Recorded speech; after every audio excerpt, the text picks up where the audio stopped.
Good morning, everybody, and welcome to the Minnesota State Fair.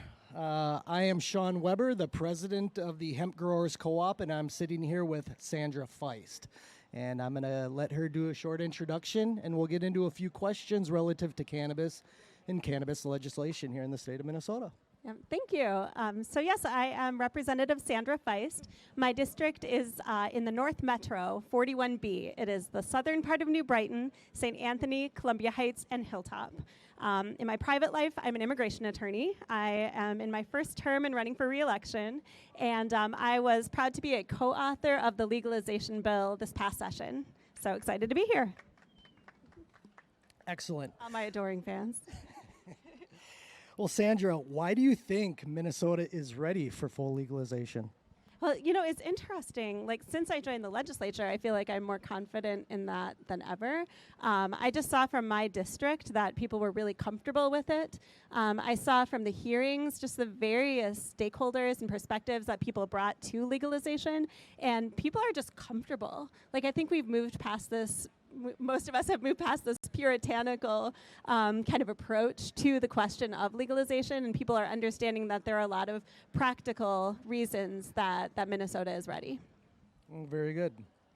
With that said, what is the most important thing that should be considered when Minnesota does, in fact, legalize cannabis? Ooh, that's an interesting question. You phrased it slightly differently than I was expecting. I was going to say what the most important thing to me is just looking at it through a racial justice lens. But I will also answer your question. But politicians are supposed to answer the question that they wanted to be asked. So.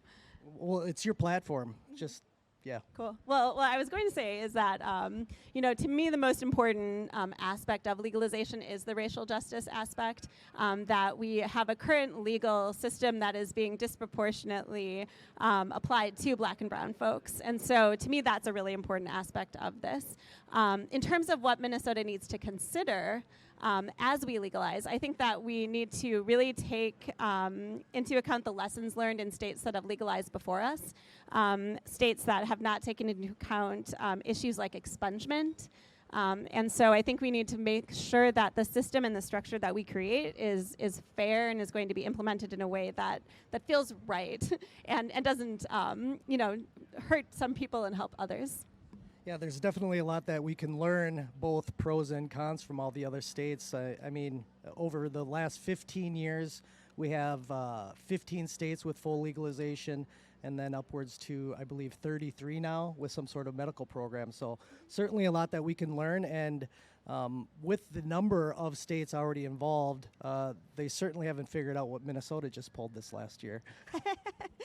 That's the key to legislation. You just slide it in there.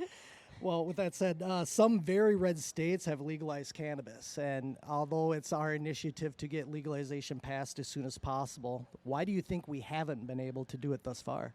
You know, I think that we are still getting over our sort of historic sense that somehow there is a morality issue here. And like I said, we still do have those puritanical roots. And so I think that there is just some hesitation around just the idea of legalizing anything, definitely legalizing drugs. So I think that that's what it comes down to. But what I've seen in my district, which is just a suburban district, a lot of young families, we're not crazy partiers out in my district, and just people are really comfortable with this. So I think that as the word is spreading, as people are learning more just about the disproportionate impact of our current laws on different communities, on the opportunities to tax and regulate cannabis, on the data around states that have legalized it, and the fact that we have not seen an increase in cannabis use, and in fact we've seen a decrease in certain states in cannabis use by youth.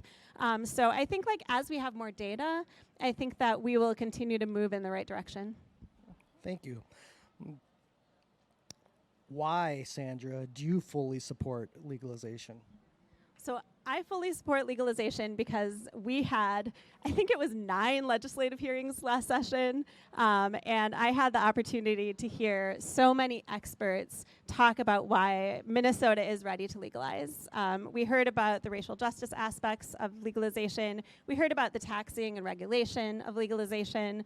I heard from so many people from different walks of life that they were comfortable with it.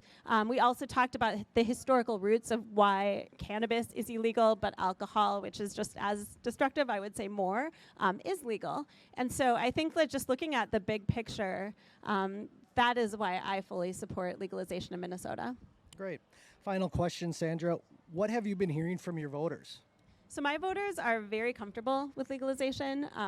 I would say, it's interesting. You hear disproportionately from people who don't agree with you. But even with that in mind, I would say very heavily weighted in strong support of legalization from my constituents in the North Metro. Very good. Well, Sandra, we greatly appreciate you taking the time to see us today. For those that aren't aware, we do have a sign-up sheet for a Minnesota is Ready coalition. It's a voter's guide to help us understand who are the pro-legalization, pro-cannabis candidates out there. And we're just trying to get those candidates in the House, in the Senate, so that we can move Minnesota forward. And any parting words? Yeah, I would just say that everyone should reach out to your elected leaders and let them know that you support cannabis legalization. Even if you think that they agree with you, it's still really valuable to hear from constituents, because the reason that I feel so comfortable being up here, being so strongly supportive, because I am in my heart, but I'm a politician, so I also want to make sure I'm representing my district. The reason I feel comfortable is because I've heard from so many people. And so I would say that people should reach out to their leaders, even if they think they agree with them, especially if they think they don't agree with them, to let them know where they stand. Very good. Thanks again, Sandra. Thank you.